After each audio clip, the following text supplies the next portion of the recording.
Welcome to The Breakdown with Brodkorb and Becky, a weekly podcast that breaks down politics, policy, and current affairs. I'm Becky Scherr. And I'm Michael Brodkorb. We are excited to be back with you after a few weeks off. We celebrated Thanksgiving, battled illnesses, and dealt with some trying and unfortunate incidents. More on that soon. Today we are going to focus on fraud in 2026, topics that have been prevalent in the recent episodes and that have been dominating mainstream media for recent weeks, and likely will for the foreseeable future. We will break down the group of whistleblowers from within the Walz administration who claim they were punished or ignored when they tried to stop and prevent fraud, and place the fraud blame squarely on the governor. Then we will break down how this all will impact the 2026 election, how Republicans should or will pounce on it, and the headache it has made for Governor Walz at the end of his second term and as he campaigns for a third. We will also hit on the new candidate on the MNGOP side in the race for governor. We will end by hitting on some of our favorite topics, donuts and football. I apologize in advance for my voice and cough, but thank you for joining us and enjoy the show. Becky, it is good to be back. But It's great to be back. We've been off a little longer than expected. We were off for Thanksgiving, and we should just go through a little bit of the calendar items. Yeah. How was your Thanksgiving? It was great. It was great. I had a little time slotted for the end, but enjoyed some turkey. I enjoyed turkey. In-laws made a nice, big extra ham, was, first of all, it's nice to know that the podcast is extending across state lines. But also, I thought it was a little bit gratuitous. But it is the season of being thankful, and so I didn't partake in any. But I was appreciative of the overall atmosphere, and Thanksgiving is one of my favorite holidays. It's one of mine. One that's dedicated to eating and cocktails and having comfy pants on. I don't know about you, if you guys are a fancy attire family. We are a comfy clothes family for Thanksgiving, and it was glorious. Yeah, I don't usually wear a tuxedo till after 5, makes sense. And then I have a morning suit on before. No, I'm a casual, comfy person, particularly around Thanksgiving, because it's all about food and family and fun and a little bit of football. There's no gifts, there's no songs or pageantry aside from food and the Macy's Day Parade and things like that. But aside from it's a fun holiday to be with family, but also to be comfy. And so sweats are a part of it. We had the parade on, and my son noticed, and of course he happened to walk by and saw a Mario balloon. He's big into Mario, Super Mario, that is. And he liked the parade. Thank you for clarifying for our listeners. I wanted to make sure we weren't Super Mario, not Mario Lopez. Thank you. Not a Mario Lopez. I mean, hey, he's usually at the parade, so That's works right. out.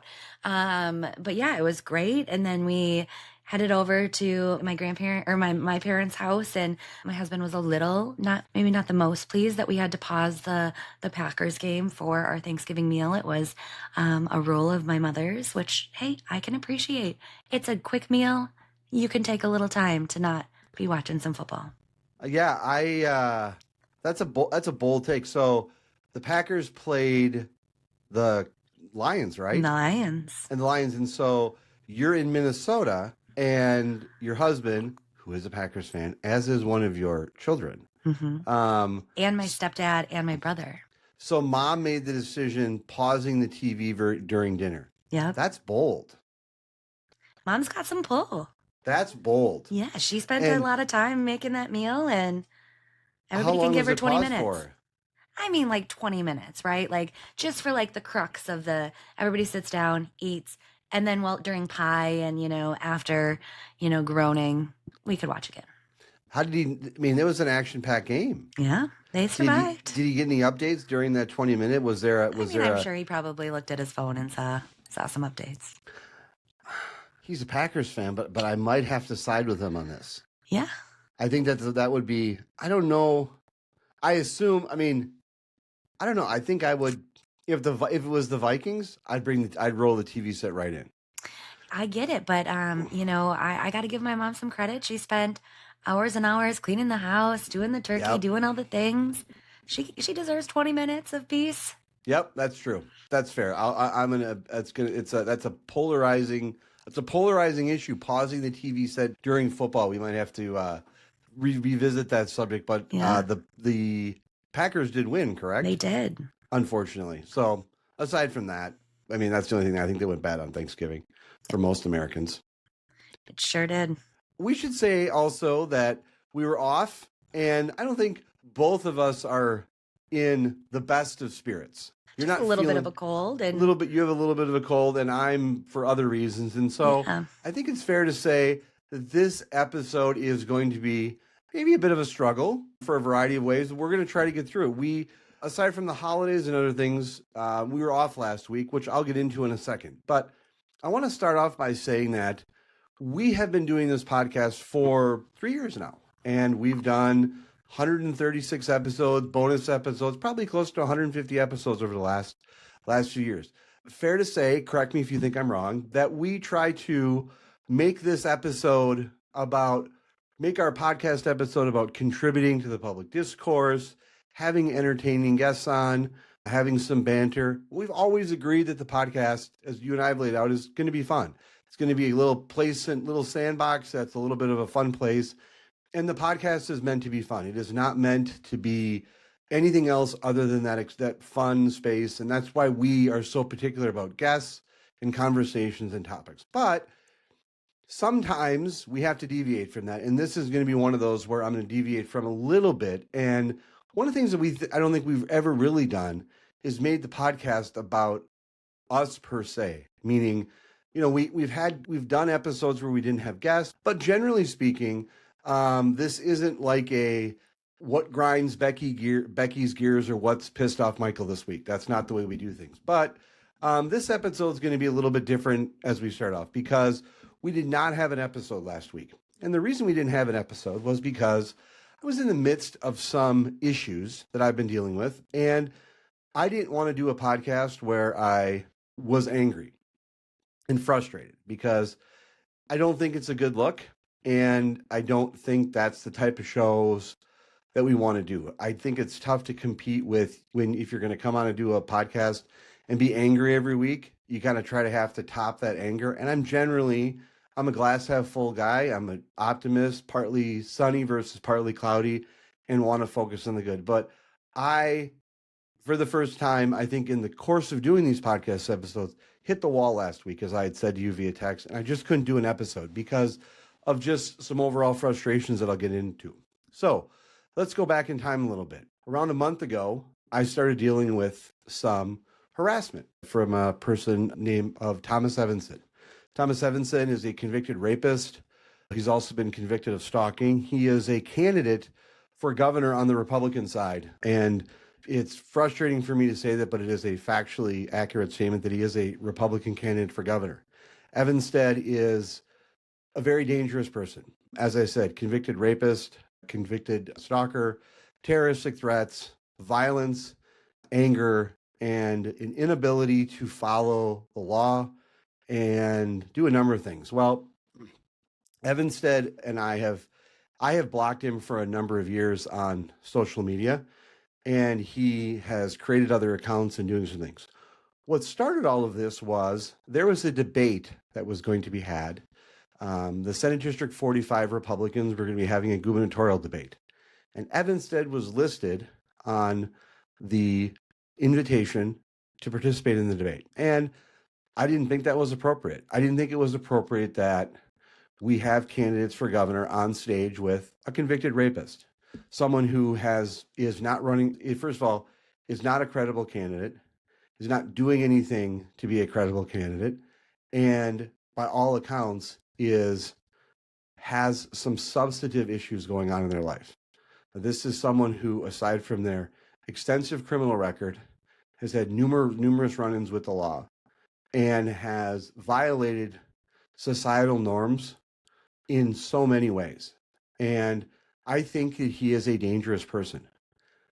I don't think the Republican Party has any responsibility at all to platform, invite, and promote a dangerous individual who I think deserves to be behind bars and has spent an extensive part of his time behind bars. But the Republican Party at the local level gets to make their own decisions. And they, for a brief period of time, the Senate District 45 Republicans were going to have Thomas Evanson on the same stage with what you and I would probably label a variety of candidates of various tiers. but certainly the tier 1 candidates. And I called that out. Evanstead then proceeded to latch on to me online and on social media and make some substantive threats. We'll fast forward then a couple days. And so around 4 weeks ago, I was going to go up north and go hunting with a family member. As I was driving up north, I received a phone call from a friend who informed me that Thomas Evanstead was attempting to find my place of employment where I worked so he could confront me. I'm not going to disclose where I work or what I do, but the idea of Thomas Evanstead coming to my place of employment or my home was simply unacceptable to me and dangerous. I was advised to come back to the Twin Cities, which I did. So I drove back on that Friday with that family member. And the purpose of me driving back, after speaking with a couple lawyers and some family members and friends, was to file a police report. So I came home on that Friday for the sole purpose of being at home, filing a police report, and then taking it from there. I called the Eagan Police Department, and a police officer came to my door. And I was very concerned about what I was dealing with. Now, those who don't know me, and I'll explain to our listeners, I've been in the political arena for a very long period of time. I'm not an elected official, but I would consider myself to be, and Becky, push back if you think I'm wrong in any descriptions, someone who is in the public arena. And aside from political views, I've written a book. I have dealt with online harassment and other forms of harassment before.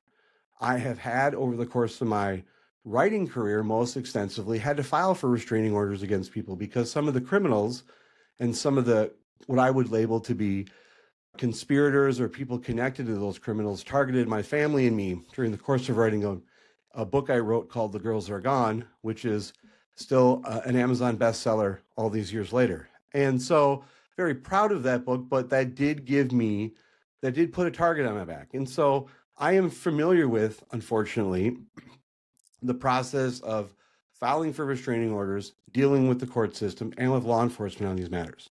And so although I was disappointed, angry, and frustrated with the fact that I was being advised to come back home and to file a restraining order and make a police report and do those things, I was familiar with the process and knew how it should go. So I came home, called the police, again, on the advice of attorneys, friends, and others, and a police officer came to my front door. I'm a friendly person, walked outside, went to shake the police officer's hand. Police officer said, "I'm sorry, I don't shake hands." And said to myself, we're off to a great start. I then proceeded to try to have a conversation with the member of the Eagan Police Department about what I was dealing with, the severity of it. And this police officer could not have been less interested and could not have been more dismissive of my concerns. He at one point acted as if he was Mr. Evanstead's defense attorney, and I was left incredibly frustrated. And so after he left, and in consultation with lawyers, friends, family, and others, the decision was made that my family and I would leave the house until Mr. Evanstead was located. I should note that at the time that I made the report, the chairman of the Republican Party and a top staffer at the Republican Party had filed for and had been granted harassment restraining orders against Mr. Evanstead. Mr. Evanstead was in fact in violation of one of those restraining orders, and police were attempting to locate him when I made the phone calls, the 911 call, and had the police come to my house. None of this was, I think, of interest or relevant to the police officer that came to my home. And I was angry and frustrated. And so for the first time in all the years of dealing with things like this before, I made the decision that my family and I would leave the house. And so for a good portion of the weekend, that night and extending into the weekend, we were away from our home because Mr. Evanstead they could not locate him. And based on some other legal issues that he was dealing with regarding a harassment restraining order, they couldn't find him. And so there was an absolute possibility based on what he had said online and on his previous track record of stalking people and showing up at their houses that Evanstead could possibly show up in my house. And that was concerning to me, concerning to my family. And that's why the advice was made that I should not stay at my house. Evanstead, aside from when I talk about the stalking that he had been charged with, Evanstead is a convicted rapist. And when he got out of jail, he stalked his victim, the prosecutor, the judge, the county sheriff, showed up at their house and did things. So this is an individual who has a documented track record of showing up at people's houses, confronting them, and he has been prosecuted and has pleaded guilty to charges related to this. This is someone who has had some substantive mental health issues over the years. This is someone who, by every account, is dangerous. And so I was left pretty frustrated. So that eventually on that Sunday night, Mr. Evanstead was arrested and he was brought to the Dakota County Jail. He was arrested in St. Louis Park and brought to the Dakota County Jail. That following Monday, I filed for and was granted a harassment restraining order against Mr. Evanstead by a judge in Dakota County. That order was granted, the HRO was granted on November 10th. When you file for a harassment restraining order, one of the things that you do is you fill out what's called a law enforcement information sheet. And contained in that law enforcement information sheet is all the details of where they can serve the HRO on the person that it's been granted against. Mr. Evanstead was in the Dakota County Jail when a judge in Dakota County granted the restraining order. All that the Dakota County Sheriff's Office needed to do was to take that restraining order and serve it on Mr. Evanstead in the jail. I was granted it on the 10th, and Mr. Evanstead sat in jail for 10 days until he eventually posted bail and was able to leave. On November 20th, Evanstead leaves jail. He pays a $200 bail and is allowed to leave jail with certain conditions. He has to remain law-abiding, can't violate restraining orders or harassment restraining orders or other things. One of the other conditions is he cannot go to the state capitol. Evanstead, I had come to learn, had made a number of threats towards elected officials. And in the aftermath of the tragic events involving Melissa Hortman, her husband, and the attack on the Hoffmans, his wife, and Senator Hoffman, his wife, and what his daughter witnessed, there has been a more robust effort from the Capitol perspective and from the state legislature of addressing these types of concerns and dealing with them in a much more proactive way. But Mr. Evanstead was, per the terms of the condition, he cannot go to the state capitol. And so this is, I have to say to you, in all of my years of just, kind of covering politics and legal issues, again, I'm not a lawyer, I haven't played one on TV, but I've had some life experiences that have led me to learn a little bit about the law. I have never heard of someone who has been banned from going to the state capitol as a term court order. So obviously, a judge in Dakota County, in consultation and based on information that they've received, have made the determination that in this day and age, Thomas Evanstead is someone who should not be going to the state capitol. So he leaves jail on the 20th. Last Monday, Thomas Evanstead violated the restraining order that I had against him. And I made a phone call to the Eagan Police Department because Evanstead had violated the restraining order. Police officer came, took the report. I gave him all the paperwork. And police officer asked, has this been served? I said, of course, he's been in jail. And police officer left. I fully expected the police officer to leave. And by the way, police officer came, was great, was wonderful. Police officer left, and I expected to hear back later that afternoon if Mr. Evanstead was going to be picked up, brought to jail for an HRO violation. I didn't hear back from the police. So I called the courthouse and asked about Mr. Evanstead, inquired what was going on. And I learned that the restraining order that I had filed on November 10th had never been served on Mr. Evanstead. And so I was white hot, angry, furious, and angry, white hot. What that means is that when I filed for the restraining order, it was granted by a judge in Dakota County. All that needed to happen was that someone needed to take that paperwork send it over to the sheriff's office, which is right across the parking lot. And when Mr. Evanston was in that jail facility, they could have served him with it, but they didn't. For some reason, it wasn't served.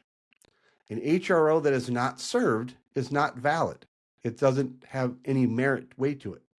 So what happened then is Mr. Evanston violated the restraining order because it wasn't served on him. He can't be charged with anything. So a dangerous individual who can't go to the state capitol, violates a restraining order against me. I do everything right, everything by the book, everything as you're supposed to do. Mr. Evanston is able to not be charged because the Dakota County Sheriff's Office did not file the restraining order when they had it. Not only did they not file it, but it basically sat there and went nowhere. And so that Tuesday, I spent from basically 9 o'clock, 9:30 until close to 6 o'clock at night. Didn't leave my house.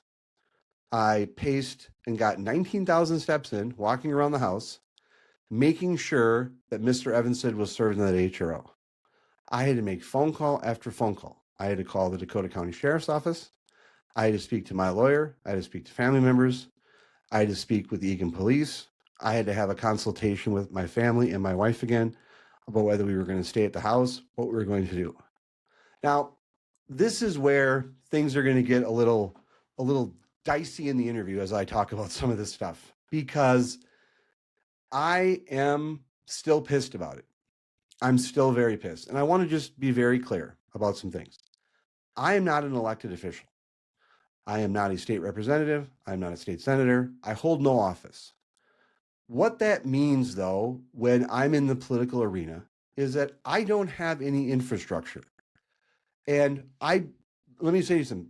I understand the rules. Becky, you and I have a podcast. We are on social media. And if you say something obnoxious, which we know you've said, and if you come on this podcast and say obnoxious things, which you're known for, that can lead in the public arena, that can lead to some pushback. But you and I, again, are not public officials. And so we don't have a security staff that takes care of us. We don't get to work in a secure facility. We don't have guards that are around us and things like that. We're just us. Now, we sign up for this in some ways. We sign up because we have podcasts and we do things in public. But the truth of the matter is, we live in a very, very crazy time right now. And so all I can rely on is the system that is in place for me. I'm not asking for a security detail. I'm not asking for anything other than the system to work the way that it's supposed to. The one thing that I will say that I asked for when I found out that on that Tuesday, I found some things out that were very, very frustrated me greatly. Evanston hadn't been served with the HRO, and I was told they couldn't find him. There was an attempt by the Hennepin County Sheriff's Office and the Dakota County Sheriff's Office to locate him. I made a request because here's what the danger is. So I'll explain this for our listeners so you understand. So when you file a restraining order, it's usually granted ex parte. As the legal analyst for the Breakdown with Brodkorb and Becky, ex parte means one side in essence. And so it's granted. I filed the harassment restraining order. I provided evidence to the court, and a judge determined that this was an emergency situation that required this be granted ex parte, meaning one side. The judge heard my side and granted it. I will also disclose to our listeners that there is a fee for filing restraining orders, and it was waived for me. The judge waived the fee for me, so I paid no fee for this. And that's at the discretion of the judge. It was deemed serious enough that it should be waived in this particular matter. A lot of times restraining orders are granted in situations, particularly female versus male, in domestic situations. I mean, that's an order for protection, but in a lot of situations, those are the types of matters. And so what they do is when a restraining order is granted, they advise you is to not tell the other party that the restraining order has been granted. Evanston was in jail. When I filed the restraining order and was granted the restraining order that day, I spoke to court staff and said, hey, he's in jail. We'll take care of it. And followed up. So I had every reason to believe and had gotten paperwork with it all signed and everything, that everything was completed in this process. I waited to discuss it until that process was done and had no reason to believe that it had not been served. What happened then was this. When the Eagan police contacted Mr. Evanstead about the violation, he was informed then that an HRO had been filed against him, but it hadn't been served on him, and he knows that. And so as long as he evades service, it's not a violation then. So the game that then played out a little bit on that Tuesday, or on that Monday to Tuesday, was based on what I was hearing from law enforcement. Mr. Evanstead was evading service, and he could be anywhere. And so when I heard that in the afternoon, that the Hennepin County Sheriff's Office had attempted to deliver this to him and they couldn't locate him at an address in Hennepin County, and that Dakota County was stepping in, I requested that the deputies provide a vehicle at my house until Evanstead was served. Here's the reason why I asked for that, is because this should have been served by the Sheriff's Office. And so when I asked for the vehicle, there was an absolute possibility, based on what I heard from law enforcement and what my understanding is of the whole process, is that Evanstead could show up at my house. He could come to my front door. In fact, one of the reasons that I was so frustrated with the police officer that showed up the first time, not the one that came a couple days later, was he said to me, oh, Evanstead could drive by your house.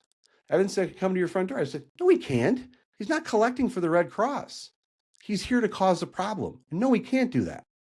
And so there was a real concern that I had, because I was being told, first of all, the HRO wasn't properly served.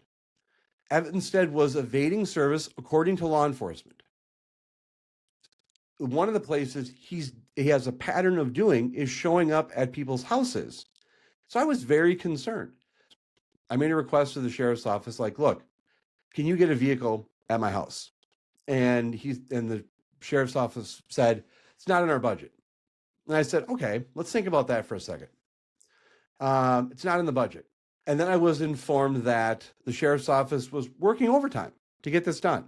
Wait a second, working overtime? So your office got paid to do it the first time and didn't do it right. And now it's costing Joe Q taxpayer time and a half to get something done that should have been done. And I asked for a vehicle at the end of my driveway until it was done, until it was served.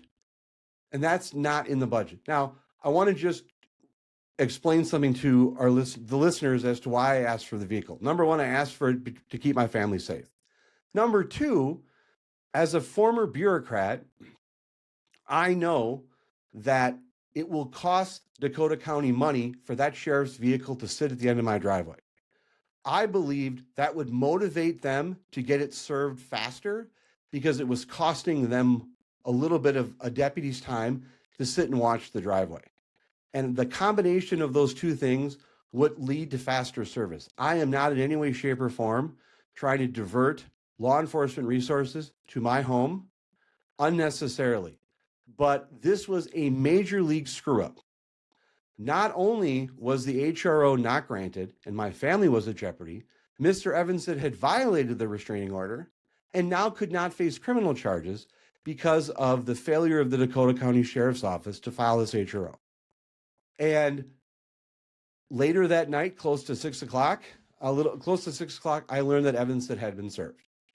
I have to tell you, Becky, that the chain of those events over the last couple of weeks, and I should note, we did a couple episodes where I never disclosed any of this because, again, the name of this episode isn't called What Gets Michael Upset and What Gets Becky Upset, okay? This isn't Air Our Dirty Laundry, What Grinds Our Gears, Who's Pissed Us Off, all that type of stuff. We try to produce a product for our listeners and elevate the civil discourse. But damn it, this is our show. And we get to make, sometimes, very rarely we get to make this about us. And so this episode is a little bit of peeling some things back, because we do this show in between our lives. We make space for it. And Becky, I'm so appreciative as always of you and your family making a sacrifice to do this episode, do this podcast, and spend time. We've been doing this for 3 years. And I'm so appreciative of my family for allowing me to do this. I'm also incredibly appreciative of my family for what they put up with. And they don't deserve this. My wife does not deserve this. First and foremost, my wife is a saint. She does not deserve this. My kids don't deserve it. And there gets to be a time when it just gets too much. And over the last week, it was just too much. I was going to come on and I was going to say things I shouldn't say. I was going to be angry and I was going to present myself in a way that I didn't think I wanted there to be a record of. Now, I have to tell you something, that this podcast is incredible. I love it. It's so therapeutic. It's fun to do. It's really a fun space that we've created, Becky. But on the same hand, I'm also very protective of it. And me coming on and doing a podcast and screaming and yelling and ranting and raving and pounding my fist like Nikita Khrushchev, my shoe on the table, was not an episode that I wanted to do. But this is the other thing that happens to me. In these situations when I'm dealing with this stuff, I get people that come to me. And so whether it's my wife, my family, it's lawyers, it's friends who say, Michael, if the system can't work for you, who is it working for? And so I get pushed into doing things that I feel a civic responsibility to do. So I write about it and I do this episode, but I have to tell you something. It's taxing. It's taxing because I feel like I'm whining, number one. Number two, I would like the system to work for me. To be real honest, I'm tired of being the example of how it shouldn't work. I am just, and that's what I get frustrated with. So I get stuck in that because what happens is as people are reliving this, and as people are advising and talking to me, they're saying, Michael, you got to do something. I mean, you have to use your platform for good. You have to write about it. You have to tweet about this. You have to post about it. You have to do a podcast episode about it. And it gets frustrating because as you know, Becky, and I think it's fair to say, I am an optimist. I'm an internal optimist. Glass half full, much more likely to compliment than any type of complaints. And I don't want to be a Debbie Downer. I also I understand that there are people in this state who are dealing with a hell of a lot more than I am, particularly on issues related to safety. But I have to tell you something, I hit the wall. And I was angry and I was frustrated and I still am. This is not a fucking joke. And it has really made me rethink a number of things and how I want to live my life, what I want to do with my life, where I want to go. I love this podcast. I don't have any plans on that to change. But I have to tell you something. I want to just say to the listeners that I couldn't do a show last week because I was just so mad. And I texted with you, Becky, and I just said, I've hit the wall. Like, I can't do it. And I think it's one of the first times that I've ever said, like, I can't do it. But I literally couldn't do it because I would have come on, I would have said things that I shouldn't say. I was angry. I was frustrated. I still am. I also will tell you a phrase that someone said to me that I can't get out of my head, which is, so I was going through the events, a lawyer, a friend, someone who's been advising me all throughout this. They said to me, Michael, the system is turning you into a vigilante. And they're right. They're right. Now, what do I mean by that? What they meant by that is the system is failing in so many ways that I have to do things to protect myself. Now, that doesn't mean I'm going to put on a cape and be Batman. It doesn't mean that I'm going to engage in vigilante justice, but I have to do things because others don't. So, for instance, it is a little bit of vigilantism to sit on the phone and walk around your house and demand things get done and say, do your effing job and explain to them. And I don't want to do that. I just want the system to work. And what I try to do in these situations is think about, and this is the classic example. And again, My wife brings this up. My kids bring this up. Everyone brings this up. Michael, if it fails for you, what about the person who's in a domestic situation or some other thing? If it's failing for you, yeah, that's true. But guess what? I'm not that person. And all I'm trying to do is to take care of my wife and my kids and the last degree me. The reason why I file for the restraining order, the reason why I lay down the law and get upset is because I'm protecting my family and I want to make sure that they're safe. And there is a lot of ugliness going on right now in politics. We've talked about it, but I have to tell you something needs to change. The system needs to get its act together. And there's a lot of good things. And I want to just put in context one more time. I wrote an award-winning book. And one of the agencies that I complimented in the book was the Dakota County Sheriff's Office. So you're literally talking to someone who wrote the book sometimes about this stuff. And I got to tell you something. I don't want to have to leave my house. I don't want to have to make those types of decisions, but the system isn't working. And I also have to say one more thing. And I wrote about this because it was told to me, Michael, just call 911. No, that's not a plan. That's not a plan. If I have to call 911, the system's failed. That means that something is at my front door, or that's the situation we're in. The system has failed. And I'm trying to dial in some of the emotion and rhetoric that I have. But I also have to say, Becky, well, the other reason I feel an obligation to fight is because I think about your family. There have been times over the course of this podcast where people have gotten upset at me, and sometimes you. And I've made it very clear to those people that I'm fair game, you and your family are not. And when an Evanstead and these people do this type of stuff, my concern is that's going to end at my front door, but then also yours. So that then leads me to this choice. The choice, and this is what I discuss with people, my wife, my kids, and others, is do I speak up about it? And I've come to the conclusion that in not every instance do I speak up. But when I have to call police, when I have to deal with some of this stuff, I've made the determination that one of the ways that I can protect those that I care about, friends, family, and others, is to speak up about what's going on. Because what I learned when you speak up is you realize how pervasive it is for other people and that other people are going through this too.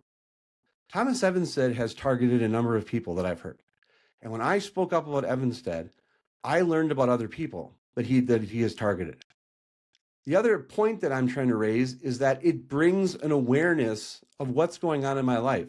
I don't want to live my entire life in public. There is 99.9% of what I do is nobody else's business, and I enjoy that. But this type of stuff, I feel a sense of to raise an awareness, because when I do, it informs other people. I hear about other discussions, and it also provides an element of safety and comfort, because I benefit then from the platform that I have for people to look out, and they know, and my neighbors now know that if they see a certain kind of vehicle in my neighborhood, they should be concerned. I want to add one more thing about that point specifically. Vance Bolter, who killed Melissa Hortman and her husband and shot others, including the Hoffmans, presented himself as if he was an agent of law enforcement. Thomas Evanstead does very similar things. He drives vehicles that look like law enforcement vehicles, Crown Vics and other types of things. He also passes out business cards where he talks about a new sheriff in town, and it's got the imprimatur of looks like a sheriff's department as a part of a branding his campaign. This is a dangerous individual. He was formerly a registered sex offender, rapist, stalker, terroristic threats. And this is who is out there threatening elected officials and people in the public arena like me. Again, so dangerous, he can't go to the state capitol. And this is what I've been dealing with in the last few weeks, close to a month. And this is why we didn't record last week. Well, I want to start out by thanking you for sharing, because I know when we talked last week, and we always talk about that we want this podcast to be fun. And anytime that this is going to be something that adds stress or anger or any displeasure to our lives, it's not worth it. And so we took a week off, and it was, as we discussed, you and your family and me and my family are always going to trump everything else. And I'm glad you took that time for you, for your family. But about this, I want to start also by saying you should be applauded for speaking up and speaking out. It's not easy. I know it probably at sometimes paints more of a target on your back. But as folks have said to you, think of the people who don't have the knowledge and the resources to know who to turn to and to know how to call it, to know how to demand action, that don't have that ability. For you to shed some light on this and hold people's feet to the fire and really demand accountability and demand that jobs are done to protect you and your family, but also in the grand scheme of things, to protect people who rely on the police, on the court system to protect themselves. It shouldn't be that difficult. And it's absolutely mind-boggling to me that how simple this should have been. This individual was in custody in the county that granted your order. It should have taken less than 10 minutes for this individual to be served, and he wasn't. And then you were not notified and went on believing that you had done took the right steps to protect your family and yourself. And there was obviously a systematic failure, and that's not okay.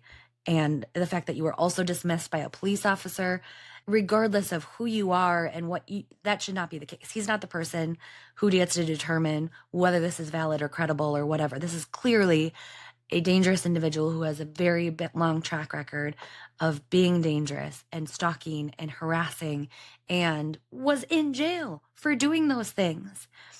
The fact that you were dismissed in any capacity and not shaking hands just is ridiculous. But I want you to know this is not you whining. This is you being strong, being forceful in protecting yourself, protecting your family. And you should be able to do that regardless of whether you're a public figure or just a dad and, just a guy. This isn't okay. So I'm really, really grateful that you're speaking out. I'm really, really sorry that you had to go through this and are continuing to go through this. I know that it's not the end all be all, right? This individual is still out in the world. And so I know this is something that hangs over you and your family and the fact that you've had to leave your home to feel safe because the Dakota County Police Department was not doing their job to make sure you felt safe is really disappointing. And I'm so sorry that you had to go through that.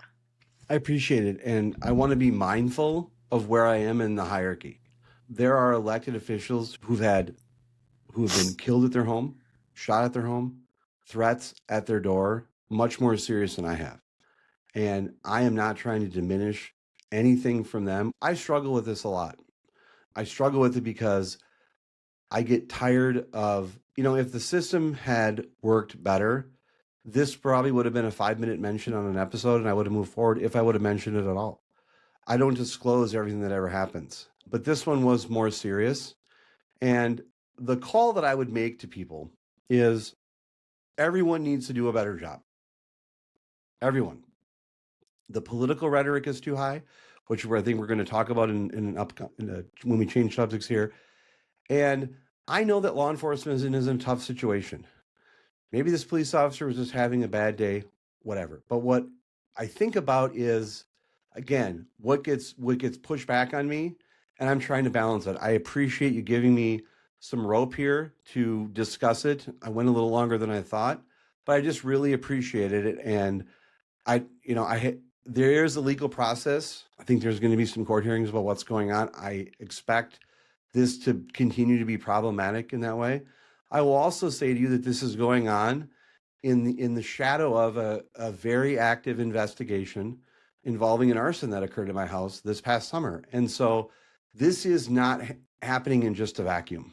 And this is not what I expected my Substack to be about. This is not what I expected the podcast episodes to be about, but it's what's going on. I'm going to try to meter it in responsibly. When there's substantive updates, I'll let folks know. I appreciate, Becky, your flexibility, your support, your willingness to come back on and deal with this head on, and also continuing to provide this fun space. And I wanted to explain to our listeners why we were off last week. And I appreciate my family's love and support, that they're unconditional. They don't deserve this.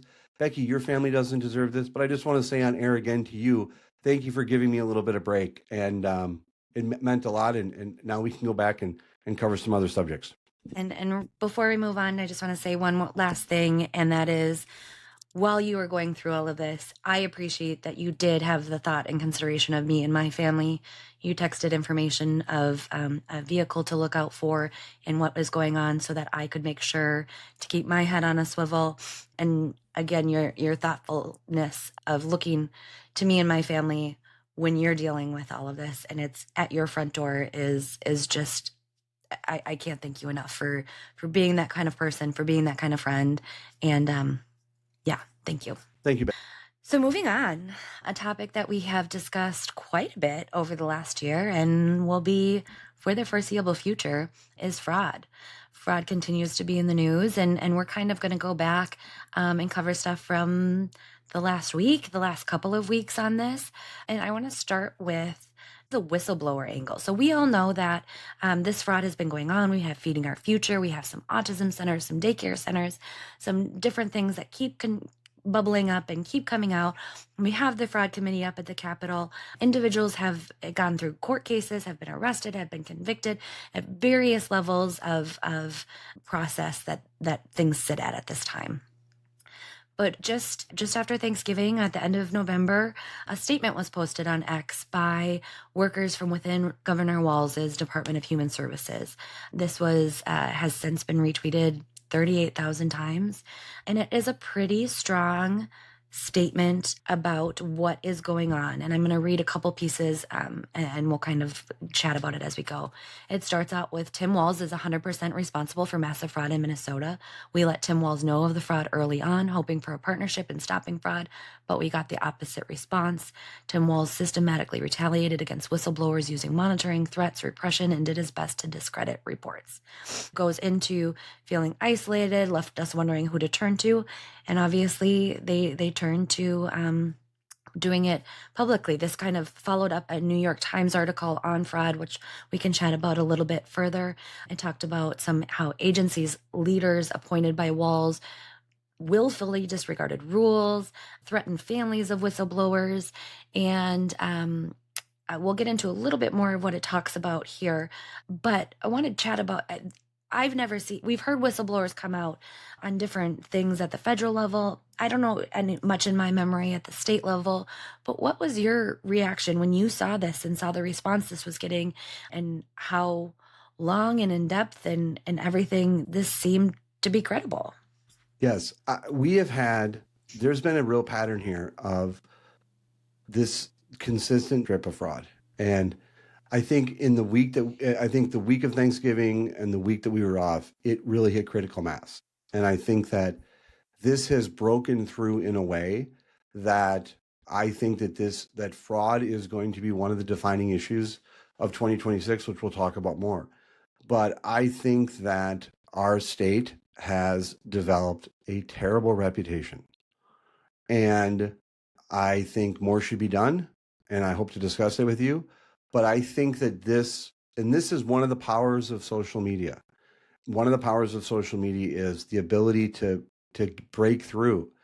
And there has been a lot of work by a lot of organizations in this state to draw attention to fraud that has gone on. But this post by this X account broke through in a way that I think went national, which you're going to talk about. And I think it needs to be investigated thoroughly and deeply. The post goes on to say that they witnessed this firsthand, were sometimes shut down, reassigned, or told to keep quiet. And then something that I want to talk a little bit more about, because I think it's the flashy thing to talk about in the news, is the Somali community that is surrounding this and how some folks are positioning in it. They talked about that leadership did not want to appear to discriminate against certain communities and were unwilling to take action because of it might have an adverse impact on their image. But then they also go on to highlight that this was potentially had a political ramifications and the voting block that there is here, but also that no single agency leader has been held accountable.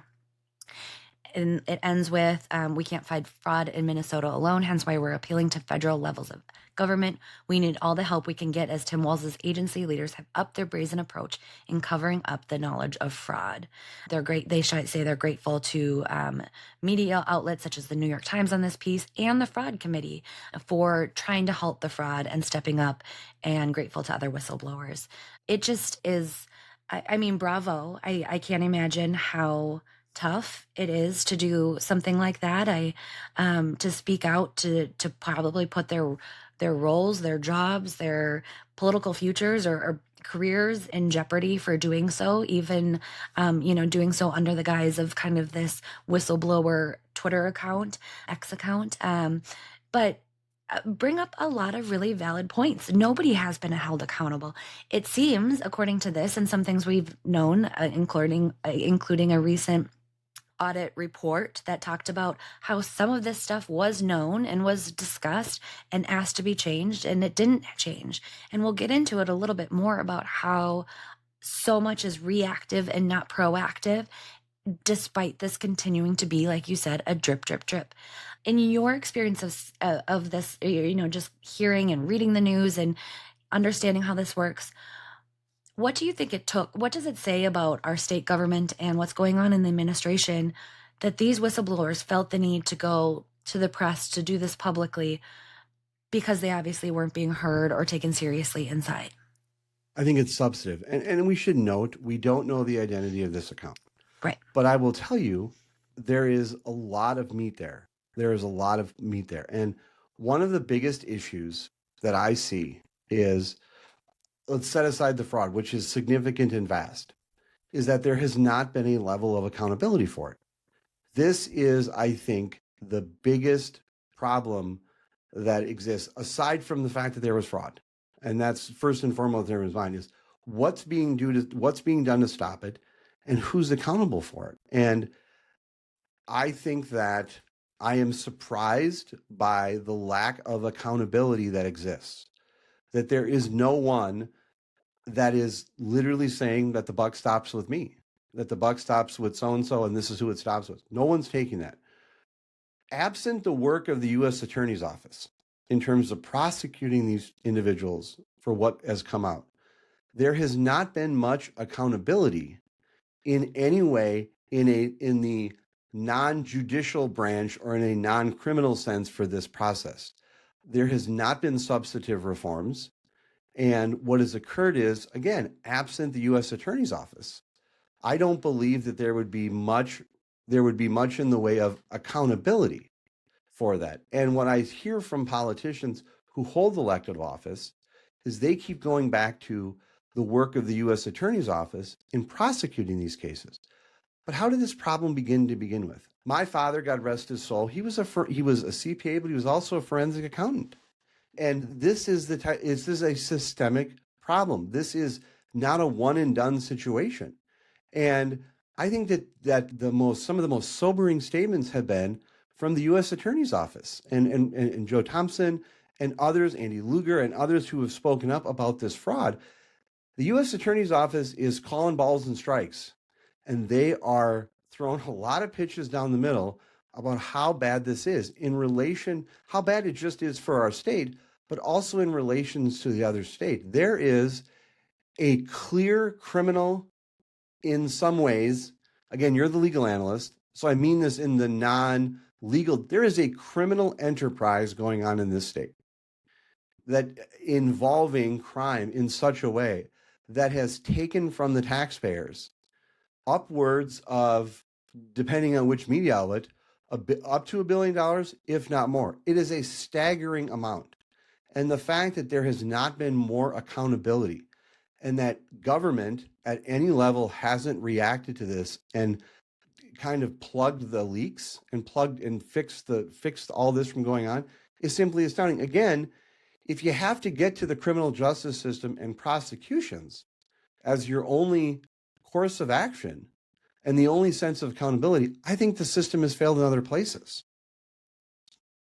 Absolutely. I think, to me, it's astounding that if you, even if you've never worked in government or campaigns, if you watched Veep or House of Cards or anything, people heads will roll just for the perception of doing something, of that accountability, right? Like I think there's been major storylines. I can point to one in Veep in general where Dan gets fired because they needed to fire somebody, right? Like I've had built into different contracts for government that, or for campaigns, that if I have to get fired, I'm still going to get paid, because I'm not going to take on a job that I'm going to be, if I have to be let go because polling's showing something that you need to take a different route. The fact of the matter is, I think it is fascinating that just to cover, the CYA and try to change the narrative, that they haven't fired somebody massive to be able to, like, see, we're doing this, we're holding accountable,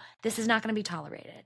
It might not be the right way to go about it. Obviously we want the right people to be held accountable, but the fact that nobody, it's just wild to me. Your spot. I mean, here's the thing, and I'm not saying this to fisk your statement. I'm saying to point out because it's sort of, I do believe one person, if we remember correctly, the fraud committee had a hearing, Yeah. and someone right before they were going to testify were let go. And I'm not bringing it up to say that that's some. You're right. I think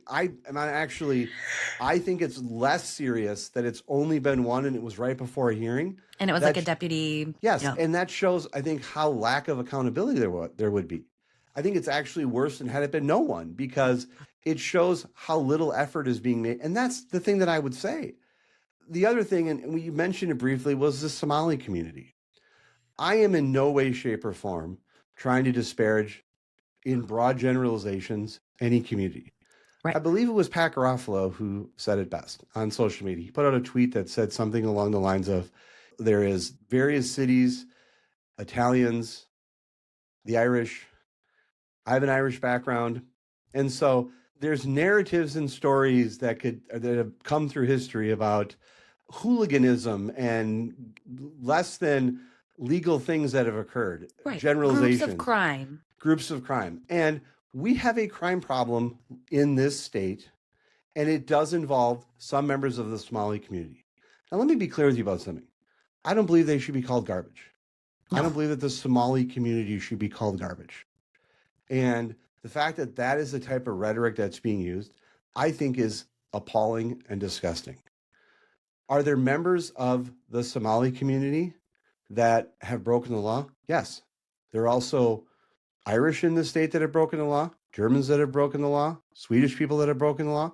So when we broadly generalize and target one community the way that they have with that type of rhetoric, that is pretty ugly. And I don't think that that's responsible rhetoric that should be used. I want to share just a little anecdote. There is how I would describe it. There's a small business owner in my neighborhood who's been coming through the neighborhood for a number of years, close to 10 years. He's from Somalia. He is a wonderful man. I speak with him every time he comes through the neighborhood. We've talked. We've spoken about his family. He has family that is, some of his children are still there. Part of the reason he hasn't brought his children to the United States, or to Minnesota specifically, is because of concerns he's seen with the Somali community in this state. And I think that's a very interesting observation that he made. My grandfather was from Norway, and he came over here, born in Norway, proud Norwegian. Every Norwegian Independence Day, he flew his Norwegian flag. He was a proud Norwegian, but most importantly, he was a proud American and a proud Minnesotan. Immigrants have helped build this state, helped build this country. And I think we want our state to be the type of state that has neighbors from entirely different types of backgrounds. But what I think we need to acknowledge is that we also need to have neighbors who collectively have a shared set of obligations to the rule of law. We can have different backgrounds, diverse backgrounds. I think that's wonderful. But no one, whether it's Irish, Norwegians, Germans, Italians, should be feeling it's comfortable to come to this state and abuse the generous benefits that we have in a way that leads to this element of crime and abuse that's gone on. Is every person from Somalia breaking the law? Absolutely not. Right. There's no question. But I have to tell you that when you go out there and say things like they're garbage, you are dehumanizing a population that I believe the vast majority of them, along with immigrants just like my grandfather, wanted to come to this country to have a better life. And what is going to get lost when we're doing in some of that rhetoric, what's going to get lost is all of the people, like the friend in my neighborhood that comes by that I've known for 10 plus years, who's just trying to have a better life for his family and bring them here and have a little slice of that American pie, that American dream that we've had, just like my grandfather had and other relatives that have come to this country. And so the one thing, and I think we should talk about it more as it develops, but there has been a very, very substantive target put on the Somali community in this state, when I think that that target should be on anyone who's breaking the law and anyone who's doing things. But when we have someone going out there and the president and saying that they're garbage, and that is upsetting to me. I've also seen a number of things online where I've seen what I would call wannabe GOP influencers on social media lampoon elected officials who want to eat at Somali restaurants, saying that they're eating dog food. That's horrible. That's horrible. Interest of full disclosure, I cannot stand spices. So I have a very bland palate, okay? You're a Minnesotan through and through. Mild salsa it can sometimes be too much. Ketchup can sometimes be too spicy for me. So I don't go to a lot of exotic places to eat. You want to know something? I got to tell you something. I would never feel comfortable calling someone's an ethnic restaurant dog food and be that disparaging. And I think one of the things that I want to talk about more is this kind of discourse, Becky. And it's on both sides. Yep. And it's on matters related to immigration, which I want to talk about. But as you mentioned the Somali community, I just wanted to touch on it for a second and say, I remember my grandfather, Håkon was his name, flying that Norwegian flag. He was a proud Norwegian. But you want to know what else he was proud to be? An American and a Minnesotan. Yeah. He loved this state and he loved his country. And he wanted to work and have a better life for his family, which is why his family came to the United States. And I believe that the vast majority of all immigrants that come to Minnesota want that. Where we should be focused on as a state in dealing with this waste, fraud, and abuse is targeting the people who are committing the waste, fraud, and abuse, wherever that goes. But making broad, sweeping generalizations about one community and calling them garbage and referring to their food as dog food and things like that is not the type of rhetoric that I think is responsible, helpful, and welcoming in the way we should be towards our neighbors. Absolutely. I completely agree on all of that. I think, raising the issues here on the fraud and what is occurring in these should not be at all attacking an immigrant community. I think it should be focused on the facts and the statistics. And I think that those partaking in that kind of rhetoric just allow the distraction of it, right? They allow a pass to be given. This fraud is substantial. Let's focus on the numbers, focus on what's actually occurring, and that should be it. There was, an article in this New York Times article, an attorney quoted in the piece said, no one was doing anything about the red flags. It was like somebody was stealing money from the cookie jar and they kept refilling it. And then an inspector general at the Department of Human Services during a recent hearing told lawmakers, greedy people and businesses have learned how to exploit our programs. Fraud is the business model. And I think that's what's at stake here. That's the focus of this is whatever, if it's community of individuals, it's individuals if it's a business, if it's a nonprofit, if whoever it is conducting, some individuals found a way to exploit the system, were able to do that successfully, spread the word, And others took advantage of that. And these individuals are being charged, are being convicted. We're seeing a lot of that.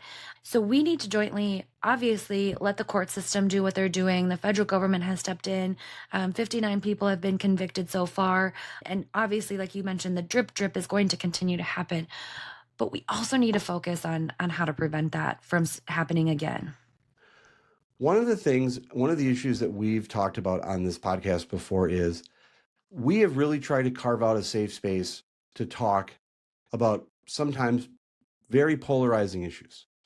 And one of the reasons that we've wanted to do that, from my perspective, has been because I think that the public can be very unforgiving right now in terms of having conversations without being accused of being some type of ism, without accused of engaging in racism or bigotry or other types of stuff. I do believe that there has been, I believe that one of the frustrations that I have about the president's rhetoric is it is so hyperbolic, it is so gross, it is so dehumanizing that it takes away from and then what happens is the other side responds and it's this ping pong back and forth. Let me be clear with you. There has been rhetoric that has come out of Democratic officials that I don't like, and we'll talk about that at some point, maybe in this episode, and on the Republican side. What happens when we have a ping pong back and forth, he said, she said, they said type conversation? What gets missed is the conversation. And so I want to ask you is, when Donald Trump comes in or people go out there and broadly disparage the Somali community in the way that they do, I think that process fight and that dehumanizing rhetoric takes away from the ability to have for reasonable people to come in and be like, look, I don't consider people from Somalia to be trash and their food to be dog food and their garbage. But in the same way, I want the fraud to stop. And so and what I'm wondering to you is, do you think that because of the rhetoric, we can't have that type of thoughtful, informed conversation because everyone wants to focus on the last insult that's been thrown? Absolutely. And I want to chat about that a little bit more when we get into our 2026 conversation, because it's something that I'm going to put a major plea out to our Republican candidates for governor here. I mean, what we've seen is, as much as I love the national attention on this pervasive and massive issue in our state, it does lend itself to right now. Trump says something, Congresswoman Omar responds, and it's just this volleying of who can get the most clickable statements and what can be spun around in the far rights and far lefts of our political, where we should be focused on the fact that whether it's 200 million, 500 million, or $1 billion, taxpayer money in this state has been massively misused and stolen, and we are losing out because of it. Our schools are losing out. Our roads are losing out. Minnesotans are footing the bill for this. We need to stop it. We need to hold people accountable, and we need to make sure it doesn't happen again. But instead, we're focusing on, and as I say this as somebody who believes there's a bias in the press, but also loves some of my reporter friends, they got to go for clicks too, right? So they cover what's going to get people's eyes and ears. And unfortunately, that's this a lot of times. So it's really frustrating. And I want to chat more about that messaging angle, because I think it's really, really important about what we're going to see and hear over the next year. Before we wrap up the kind of Somali angle on this side of things, I do want to share one last piece from this New York Times article. There's an attorney who formerly worked as a fraud investigator for the Minnesota Attorney General's office, Mr. Magan. He said that elected officials in the state, and particularly some of the state's Democratic-led administration, were reluctant to take a more assertive action in response to allegations in the Somali community. He was quoted as saying, "There is perception that forcefully tackling this issue might cause political backlash among the Somali community, which is a core voting bloc." So my last question on this to you is, do you think this is unique or common that administrations, whether a state administration or federal, put that much weight into how they tackle issues and policies because of voting blocks, reactions, or actions on it? It makes complete sense, Becky. And I think you took a very substantive article, and I think you pulled out one of the most salient political discussion points that should be had is because one of the things that we've discussed, and I know the fraud committee has discussed, is the lack of accountability. And so here you have a reason why, because as you laid out and you discussed, you've worked on campaigns, you've worked in congressional offices, and you know that there, and as a big fan of Veep, understand that there are situations that require there to sometimes be some staff accountability. And I think kind of what you alluded to is even just to save face, just to fire someone for the sake of firing someone. This provides a reason as to why we haven't had that accountability. And what I would say to you is that had there been some accountability, I will say to you, it's had a little bit of a backfire. I speak to so many people who are not racist, okay? I don't travel in a racist crowd, okay? I speak to so many people who just say, why aren't we fixing this stuff? What is the problem? Why is it happening? And again, I think it's a conversation. I hope that we're discussing it in a way, and I believe that we are. Trust me, I believe that we are. That I think we should engage some people from the Somali community to talk with us a bit more about this, because I do think that there is a perception out there, and I think it's based on the lack of kind of the accountability, that there is a reason why that we can't be more forceful in holding bad actors accountable for what they did. And again, I don't believe they're garbage. It's horrible rhetoric. I don't believe their food is dog food. I would never say those things. But in the same way, I know that whether it's an Italian American, an Irish American, or Norwegian American like myself, Swedish and German, which I am too, we all have a responsibility to be accountable and live by a shared sense of laws and understanding of what we can and can't do. And I think that this type of protection, it seems, of a potential voting block is having a boomerang effect of what I want to talk about, particularly for 2026. It is creating a sense of resentment. Absolutely. I think it's an unfortunate, I like to call it the politics of politics, right? Where Yep. there is politics in government, whether you like it or not. And not saying anybody is crossing those lines and campaigning from the administration, but you always keep those things in mind. Every vote, you have to talk about who is going to like it and dislike it. Every bill, every, policy or position you're pushing and standing behind. So it's not surprising to me. I don't think it's unique to the Walz administration. I think it is, the scale of it is what makes it unique, is that they allowed it to be something of this massive scale and allowed the politics of it to try to trump the actual action on it. And it will be interesting to see how that plays out among other voting blocks. And I want to chat about that a little bit more here shortly.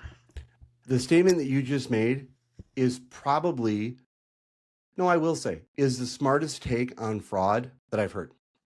Bravo. Becky, we are making up for lost time last week. And so this episode will be a little longer. We're taking it in two parts. And so while we were on break, the governor of the state announced a fraud kind of package response and a reconfiguring of state government to address some of the fraud concerns that we were literally discussing in the episode before we took the break. And this broke while we were taking a break for an hour or so. And so now we can dive back into it. Your take. Yeah, I mean, it's like they heard that we were saying they needed to do something, us and, millions of Minnesotans.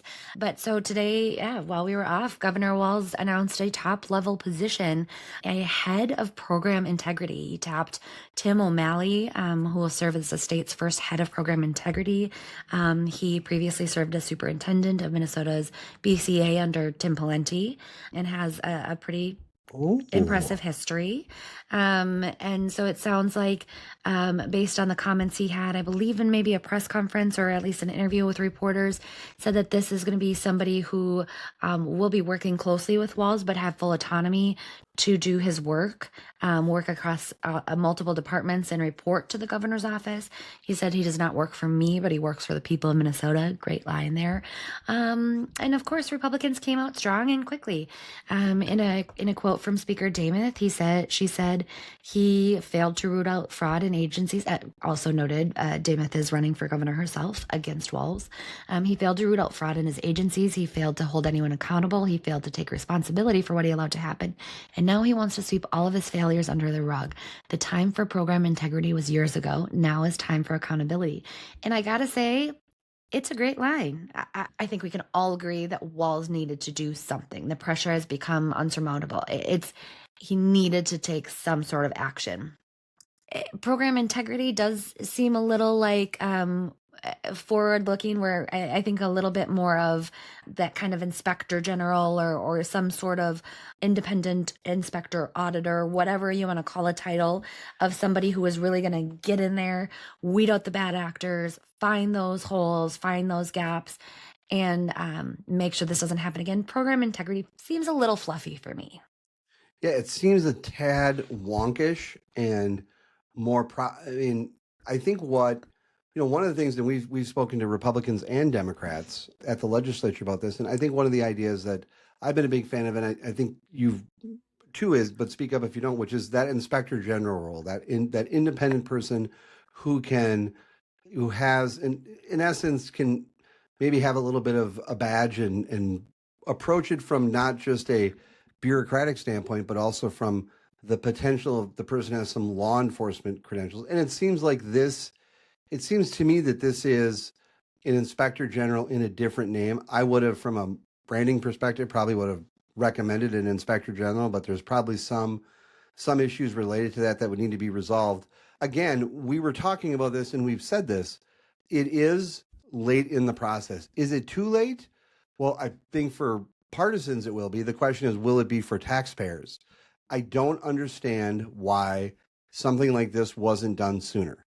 And I'm glad it's being done, but the timing of it is open to a tremendous amount of scrutiny and questions about the timing, the effectiveness, and will Minnesotans consider Walz to this response be, is this a credible solution that is a product of someone who is now recognizing the problem, or is it an election year gimmick?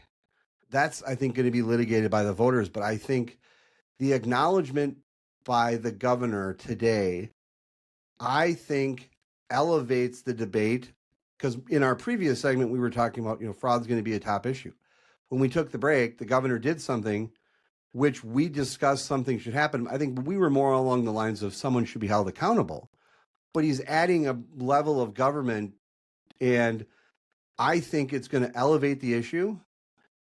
One of the advantages of being in office is that you get to throw out solutions like this, and he gets to do this as the governor in his official capacity, but it has massive ramifications in terms of how the campaign is going to be structured and how the Republicans push back in it. And the statement by Speaker Dameth, who is running for governor, I think is going to be the type of statement we're going to hear from people. A couple other things that came out of this, I'm assuming a press conference. It was a press conference, yes. Yeah.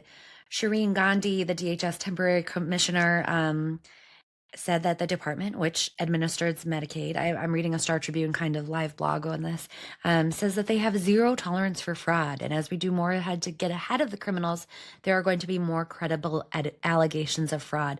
She goes on to say the departments, so the Minnesota DHS Department's Inspector General has more than 1,300 open fraud cases right now, which again, I think just goes to our point of the drip, drip, drip that this is going to be. And as much at this point, I think this is going to be why it's, and I want to chat more about the line that Walz has to navigate here, because I think that as much as this is potentially a good PR move and to the voters that you're doing something, you're providing the solutions, the Republicans have found a decent amount of success in hammering him for this. Now you have the president and national Republicans also jumping on. all of this is your fault. And we had then Walz in this press conference come out and say himself, it says reporters pressed Walz at whether he takes responsibility for the fraud. And he says, yes, I take responsibility for everything. That's an ad that writes itself, but he does go on to say, adding that everything meant other things under his purview, including the state's COVID-19 response and performance at the Minneapolis-St. Paul airport. So there is some accountability there. He then goes on to saying that his administration could do a better job at communicating what the state is doing to help get a handle on the fraud. And he promised to put out have more communication, more information available, which again has benefits and negatives to it, right? The more you're talking about it, the more you're talking about it, and the more other people are talking about it, and the more Republicans get to respond to it. So that's a good thing. That's something we need from our governor. We need transparency. We need information. But as a governor who's running for his third term, we know polling already was a little harsh on him for whether people desired him for a third term. It's going to be a tightrope that he's going to have to walk here of what he's doing, allowing this new integrity program or program integrity director to do what he does outside of Walz, but also under Walz, right? I mean, that's in itself a interesting thing, and will be interesting to see how this individual, who clearly has a little bit of either a bipartisan or nonpartisan background, I'm very curious of how this works, if it's actually going to do something or if it's just to make us all feel warm and fuzzy. So, as you know, I'm a combination of an optimist and cynic. So I'm getting some of this as you're talking, but to me, I like the superintendent of the BCA under Pawlenty. So that's some bipartisan chops. That's good. Here's the thing: Republicans and this is a talking point that has come from the Democrats that I think is good, and I want to get your take on it, which is they can't just admire fraud. They have to offer solutions. And, KSTP ran a story last night, I believe, talking about the fraud committee and some of the work that has been done by the fraud committee. We have been incredibly complimentary of the fraud committee on this podcast in terms of the approach, some of what they're uncovering and what they're doing. And clearly there is a need for the fraud committee to be uncovering the things that are uncovering. The challenge is that you can't just point out the problem. There has to be a credible solution. And I think the focus of the KSTP story was a lot of spotlight on what's been going on, but not of solutions to stop things. And so I think what Walz just did, and this is coming to me as we're talking, but it's kind of like he just started a race. The firing gun just went off. The starting pistol just went off. And if we're going to have a race to next election about fraud, Walz is coming out with his plan. And he's going to be able to say, this is the plan, this is what I want to do, and this is what I'm doing. And he's offering a solution. The question is, will that be enough for voters? First of all, will it actually solve anything, number one? Number two, because I think that's a component that's missing, is there is an accountability perspective, which I think he is trying to do for the first time, is to accept some responsibility, number one. Number two, he's offering a solution, which, if we're framing this up from a campaign perspective, he's got a substantive solution now. I think it's going to be incumbent on Republican candidates to say, and legislators to say, A, this is bad, A, this is good, B, this is bad, and here's what we would do different. And then it's going to be a race.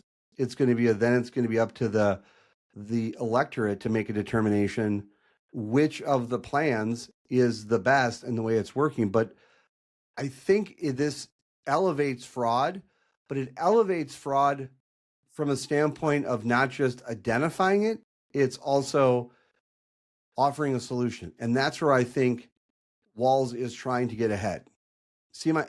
That's my take. Does that make sense? No, I think it's a fair take. If I was a Republican working on a gubernatorial campaign this year, I think I would certainly poke some holes in their efforts here. I would point back to, if you remember, our conversation with Representative Robbins at the beginning of the year, talking about the newly formed fraud committee.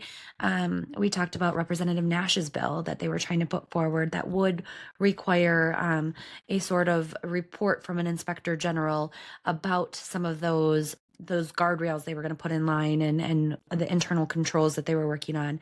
And that was about trying to not litigate the fraud that has already existed, but put some more, add to the toolkit so how we could prevent it going forward. That failed, largely not supported by Democrats and Governor Walz. And then, again, I think one of my favorite conversations is talking about messaging that we should or could see. And I think that this is ripe for a lot of opportunity and ripe for a lot of downfalls for Republicans on this, because I think if you're Governor Walz, your whole reason right now, or from my perspective, your way of going into a third term is kind of, I am the competent, steady hand at the wheel. I am the one who has gotten us through the last 8 years. Everything is crazy out in Washington, D.C. I am the steady hand that's going to get you forward. And right now, unfortunately, competency, I think, is something that Republicans really can take aim at, because if we look at, which we didn't even get to in a recent episode because we've been have had such long, great conversations with guests, but there was an inspector, an audit, I don't remember, the legislative auditor report that came out about the downfalls within the administration and some of the things that they'd already been told to fix within the governor and lieutenant governor's office, and they did not fix. So if Republicans can actively remind voters of that and poke holes in this fact that he is a competent, steady hand who under who $1 billion of fraud was able to continue to happen without any heads rolling, I think that's hard for him to come up against.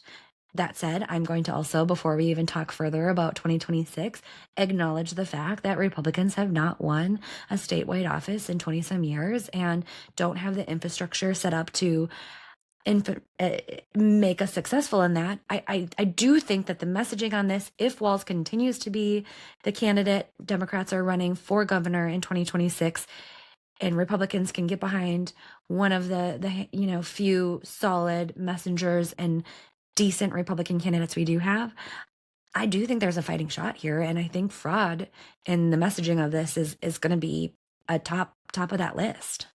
I couldn't agree with you more. If the governor in our break, when we took a break from recording for an hour and 90 minutes, made it very clear that he recognizes that fraud is an issue that needs to be addressed. And so if you're a candidate and that was your lane, fraud is one of the top issues. There's no question. I think it's going to be a top issue. The more Republicans talk about fraud and the less they talk about abortion and guns, I think is better. And so we'll see what they end up doing. But this platforms fraud and the debate. And the only thing is does the solution, what I would say to be is a robust solution that he's offered so far, does that go enough to convince the voters that it's enough? And is it, again, what I have always said is look, COVID could have been run better. But one of the points I made was, did people think that Walz was part of the problem, or was he managing a problem that he didn't create? And was he doing the best that he could in managing? I believe that most Minnesotans know that Tim Walz didn't create the COVID mess, and he tried to manage it as best he will. This issue is different because some of this reflects directly on his administration and what was going on. And so it's an entirely different type of discussion. And I think what is going to be litigated for the next 11 months, 10 months during the campaign is the level of fraud that has existed in this state, who is responsible, what could have been done, and do people think that 4 more years of a Walz administration will do enough to tackle this, or are we rewarding, or is so much fraud occurred, so much damage been done to the state and to the trust of state government that the only way we can truly get to the bottom of this problem is cleaning house? That's, I think, what the debate is going to be about. Unless we have other candidates that are running that get through. Yeah, I mean, I think you're completely right. I think that that is going to be the goal of the Democrats and of Governor Walz, is to say, have this individual hopefully come in. If they can come, he can come in install some integrity and hold some folks accountable. If we see some firings, if we see some recalibration within the administration, within how policies are run, then it's up to Republicans to remind voters, because we know very well that Republicans or voters have short attention spans, and the news cycle is short and long all at once. And so while this is something that's been in front of us for weeks and months now, the election is still 11 months away. And so will this be something that's still in front of folks? Will Republicans be able to successfully say, this is your money that was wasted. This is your money that was continued to be wasted as taxes were being raised and nothing was being done to stop the fraud? Or and will we be able to go talk about that? This is like one of the quotes I saw was, this isn't about bad actors slipping through the cracks. This is the cracks staying open. And if Republicans can also focus on tying this to that one party control, that the larger part of this happened when Democrats ran everything, that is, is that a fact that the scrutiny went out the window and the accountability went out the window, and they just said, we're going to all do our things and run in the same direction and hope it goes well? Or are we going to have candidates who slip into the trend right now of calling 100,000 individuals plus in our state garbage, and calling huge communities and demonizing and showing that we are not a big tent party and we're a small tent party, and focus on the poor rhetoric and the clickbait and the things that can get you a flashy headline? We need to stay boring on this. Talk about the facts. Talk about the stats. Talk about the small businesses that were hurt. Talk about the organizations that lost out on funding because $200 billion was sucked up in this, and this one didn't get funded, and nursing homes weren't funded, and mental health wasn't funded, and our schools didn't get as much money.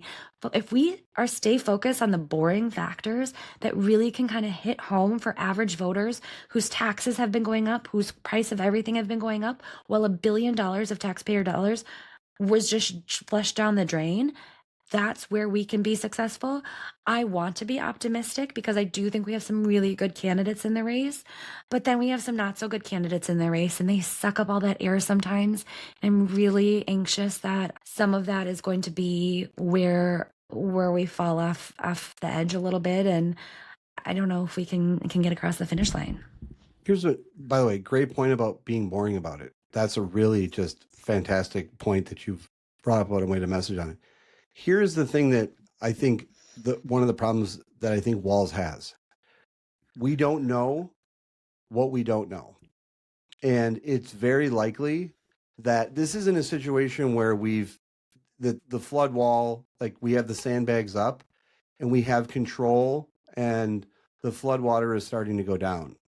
We don't know that we've done enough fraud mitigation to prevent the dams from opening. So what that means is it is very likely that there are going to be more criminal indictments, more problems that are uncovered, and this isn't a problem that's going away. This isn't like a problem this is a problem that is continuing to grow and metastasize and consume more of state government, to the point today that the governor had to take measures that I think fair to say should have been done sooner, and he's taking but it's not as if state government has its arms around the scope of this problem. Right. And I think what we're going to have more and more that's going to come out over the next 11 months through the election cycle.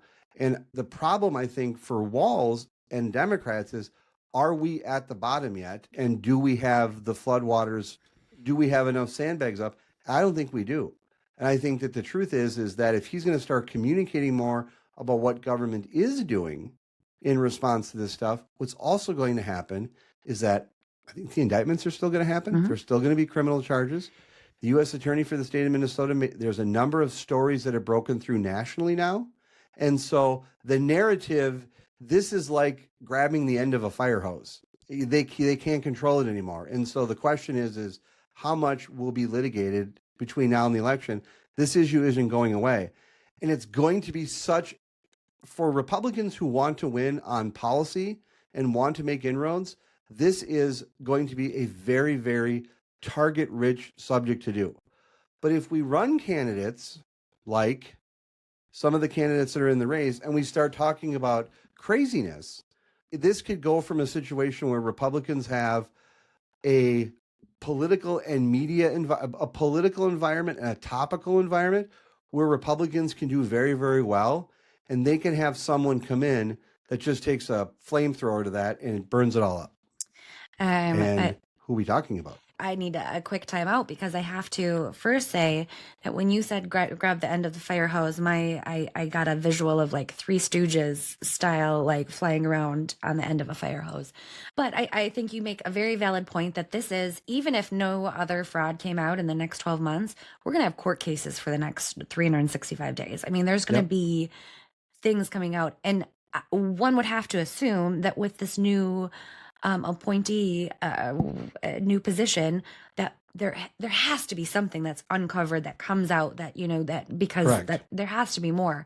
I would also have to imagine that there could be more whistleblowers coming out or more individuals tied that might be notable in some regard. I mean, it's just going to be fascinating to watch and see how it all is reacting. And I think it should be pointed out that because of the politics of politics, two of my favorite candidates in the race for governor right now are the chair of the fraud committee and the speaker of the House. Obviously, they're going to make sure that this remains a top topic of conversation, both in the legislative session and on the campaign trail. But focusing on that campaign trail, a really big week with a really big candidate getting in the race. We would be remiss without mentioning 2026 without covering this new candidate or old candidate, Mike Lindell, My Pillow Mike Lindell, who, he's in the race, man. This is terrible. So I want to say two things. Well, I want to say this. Boy, the Democrats in this state, the DFL party, was certainly on Santa's nice list. They came really early for him. Mike Lindell is an absolute train wreck of a candidate. And here's the thing. We're recording this on a Friday. Tomorrow is State Central for the Minnesota GOP.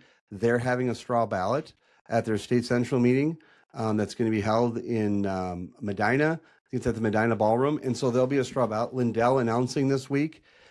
He is going to come in this race, and he is going to take and just drive the Republicans' electoral opportunities.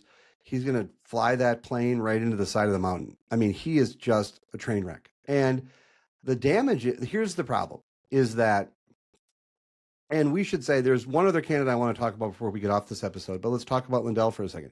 He got in, and this guy has peddled, aside from shitty pillows, he has peddled every conspiracy theory that you can possibly think of that has been litigated.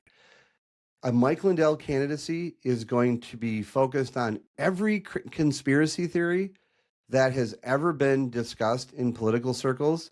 It's going to, this election, and you and I have were, I think, staked out a very fair policy position, which is what our kind of take was. If you run for a third term and you want to do a stomach historic, the election is going to be about you. It's going to be about the past 8 years and where we go forward. Mike Lindell changes that dynamics. And he is going to be such an obnoxious candidate. And my concern is that the activists inside the MNGOP just line up for him. I mean, he is the perfect candidate to get endorsed. And by the way, Royce White, the 2024 candidate for the United States Senate, has already endorsed Mike Lindell for governor. And so let me tell you something. If Republicans endorse Mike Lindell, and if they endorse Royce White for U.S. Senate, I think there's a very good chance that not only do Republicans lose every statewide race, but the Democrats get a trifecta back. That's how corrosive those two will be at the top of the ticket. And so there is literally no reason for any fair analysis to believe that the activists are going to make better choices. And so my position today is Mike Lindell is a clear candidate to get endorsed, and he is going to work hard. He is going to speak to these activists. He speaks their language, and the work that a whole bunch of other campaigns have got to start taking this seriously. And by the way, there are too many other candidates running. So many candidates running. I remember I worked for the state party in 2020, and we had a number of events that Lindell spoke at. Obviously, this was prior to the peddling of the Trump won the election that he lost. But when we had a Trump rally at the Minneapolis Target Center, and Mike Lindell, when he stepped on that floor, he was a celebrity. I mean, the folks there just swarmed and loved and wanted their photos. And I mean, he is somebody that, like you said, he speaks the language of a lot of these folks. And I think to remind our listeners, State Central this weekend is 250 to 300 of individuals, Republican activists, very small group of individuals, but one would argue more on the far right side of the party, moving into the state convention that will be in the spring, that will be have some more moderate, but still I would say more of the right side of the aisle. And we've seen the issues of who can come out endorsed of that. Royce White, I'm with you. I'm nervous that this could be a Lindell thing. The Democrats are chomping at the bit for him. We had this announcement this week that was broadcasted on Steve Bannon's War Room. He mentioned that he can't self-fund anymore because he doesn't have any money because he lost it all in these crazy lawsuits. And then there's the Trump angle of it all, of who President Trump will endorse if he does endorse somebody. Lindell is certainly somebody that we know has the closest relationship to him. In my experience, individuals going for Trump's endorsement, typically when I worked on the Lewis campaign in 2018, you go and you meet with Trump staffers on the campaign side and do a big presentation and pitch of why you'd want it, why you deserve it, all of that stuff. But who knows? You can't put him in a box of how he's going to go about this. He might just endorse his friend here. He might endorse somebody who actually thinks could win, is more reasonable. You don't know who he's going to endorse. I think Lindell is on the short list of who's going to receive that. And then I think the answer or question really comes down to, is that endorsement going to be, who is going to go to the primary? Are we going to have an endorsement? Is it going to be blocked? We know that Jensen, there was a recent candidate debate forum kind of on the Republican side.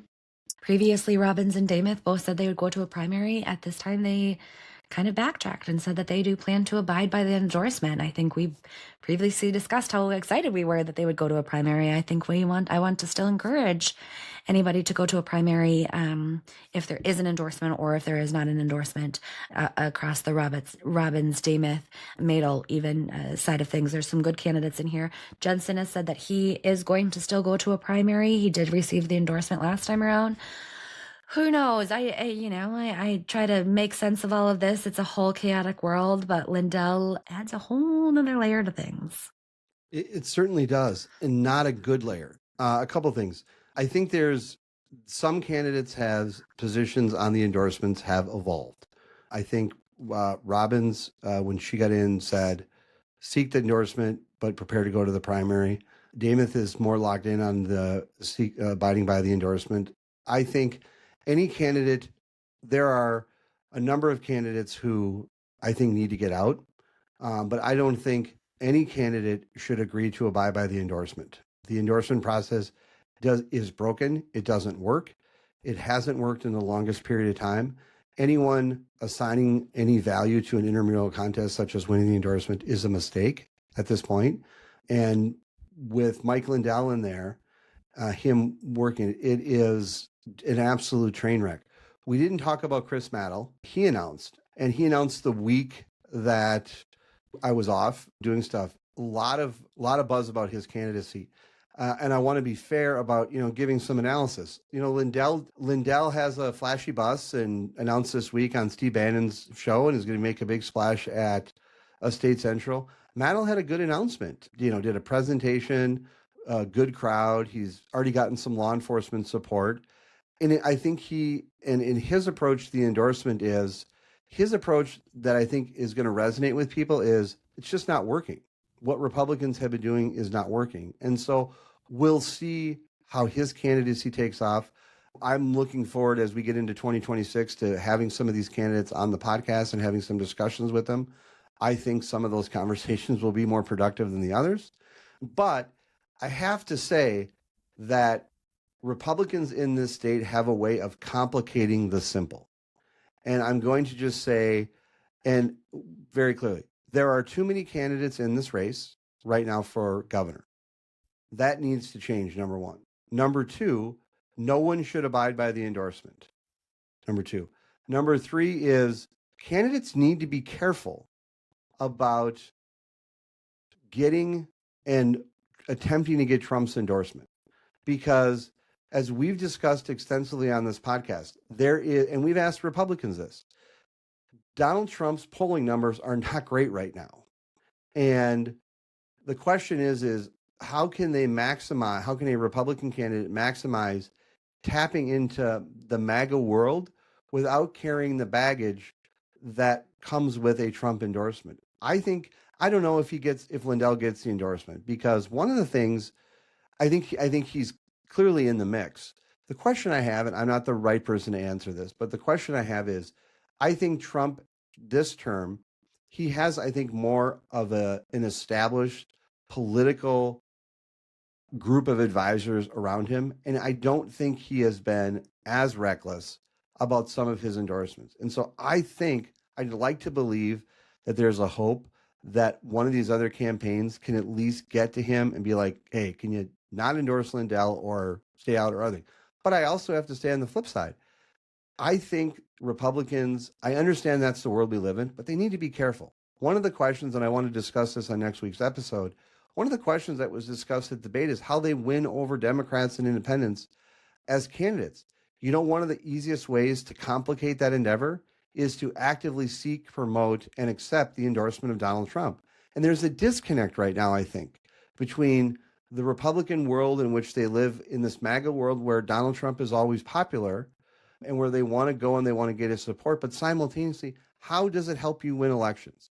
And one of the things that we've always had discussions about is how can Republicans should be doing things that are value added to winning elections. And one of the discussions we had is Donald Trump helpful to Republican candidates statewide? And the best answer that I got in 2024 was he can be if it helps fund the overall political ecosystem that's there. That's great.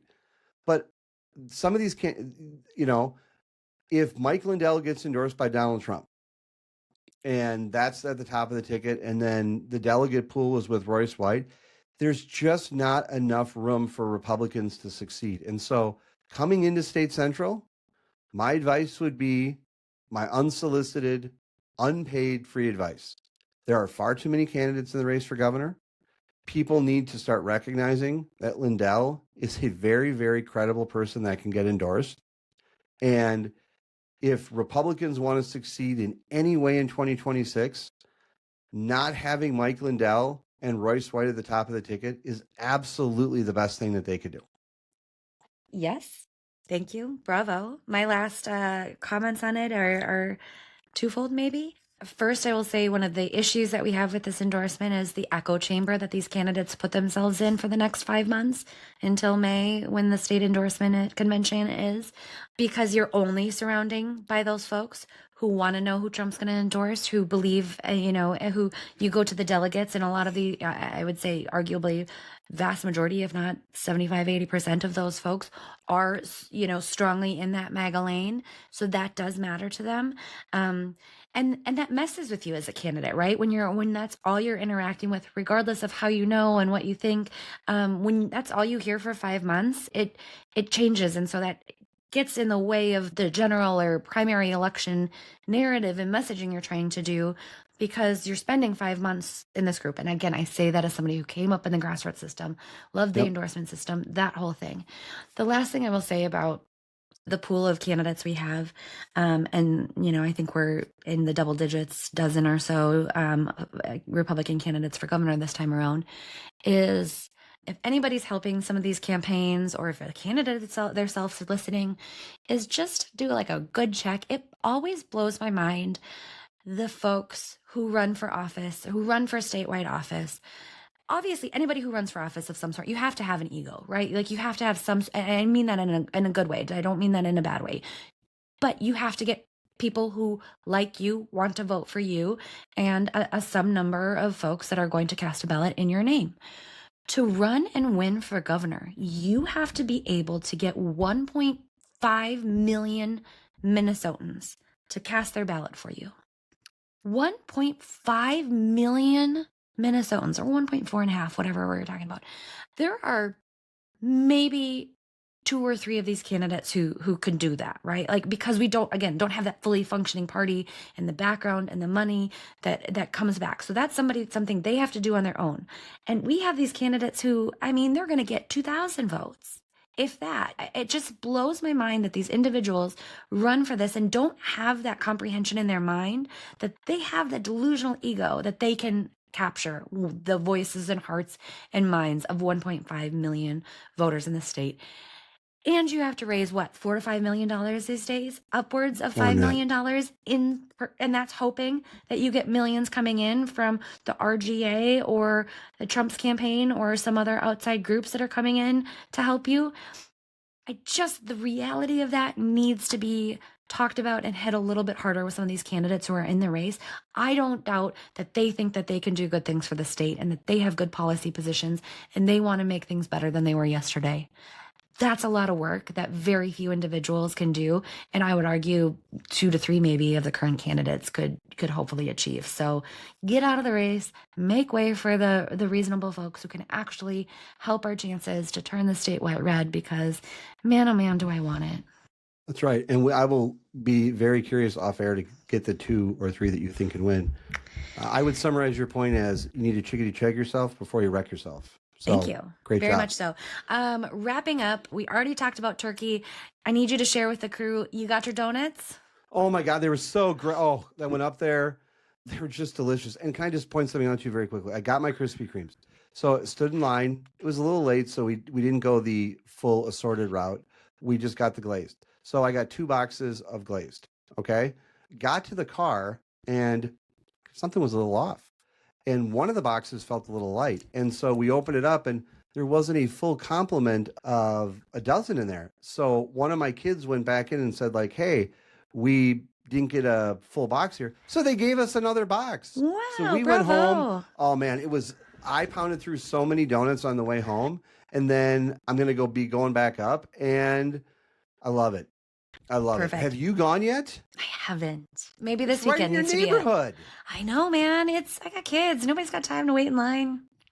Maybe it needs to be like my mommy's day out to go take an hour and sit in line. And they're so good. And they're good for you. And they're good for you, nice too. and healthy. Yes. And they're good for you. Yes. And then lastly, we'll talk a little football real quick. We missed the week that you surged. You were tied for first. You were up by 5, crushing it. Then we missed the week where I clawed back and really came in for it. We've now evened out a little bit. I'm down by 3. You're tied in second place with 142. First place, Ben Golnick standing up there with 145. I'm tied for 5th place with 139. We've got 2 weeks left here. I'm pulling for it. I gotta say, I play in 2 pick'em leagues. In my other one this week, I got 12. In our league, I got 9 because I changed up some of those. That would have tied things up if I did that over here. I know. Here's where I'm at. I appreciate that. I'm exactly where I want to be. First of all, I've accomplished mission number 1, which is defeating you. I don't think mathematically can come back. As I read it. I gained 3 points last week. That's all I need to do to take over. I need to take out the leader. That was very shrill. I apologize. Absolutely. I need to take out the leader. And I'm in a great spot. By the way, I am doing this a bit under duress. In my family league, I need to disclose that my little sister did beat me one week we were off, and I promised her, because she was going to contact you, Becky, and make sure that it was known. So I have to make sure I disclose that. But we're in the playoffs. I'm leading that league on path to take the crown again. So I'm in the driver's seat in both situations. And the only question is, are objects in the mirror as close as they appear? Because you are drifting very, very quickly. I have to say, I, the non-season ticket holder Vikings fan, have pledged my allegiance since you gave me a hard time, and I have voted for the Vikings the last couple of weeks. You have not. Yeah. You have not. I changed that after you laid out your entire strategy. I'm like, oh, now I'm going to start spicing things up. No, who'd you pick last week? The Bears or the Packers? I think I had the Packers. Okay. I was going to say, because as much as we hate the Packers, everybody hates the Bears too, right? Like, that's a joint thing between Packers, Vikings fans. But I did have the Vikings to lose on Sunday. I know you did. We won I did big. not. And I was there. It was a great game. It. They did. Well, I have faith in a lot of Do things. you? Becky, I do. All right. I'm in a perfect spot. I would much rather be in my spot in both leagues than where you are. I don't even know. Fair I point. don't even We'll know if it's. There's no record to say that your other commentary, this other league might not even exist that you have. So we'll see about that. Becky, I want to thank you for all that you do. Particularly, you spent extra time today going through some topics. This is one of our longest episodes. We're making up for being off last week. Thank you for being such a great partner. Thank you for being such a good podcast co-host in this and making time. I really appreciate it. It was great to be back. I want to thank all of our listeners for welcoming us back to this episode of The Breakdown with Brodkorb and Becky. Before you go, show some love for your favorite podcast by leaving us a review on Apple Podcasts or on the platform where you listen. You can also follow us on our website and across all social media platforms at @BBBreakProd. Absent something traumatic happening, The Breakdown with Brodkorb and Becky will be back next week. Thank you so much, and we'll see you then. Bye.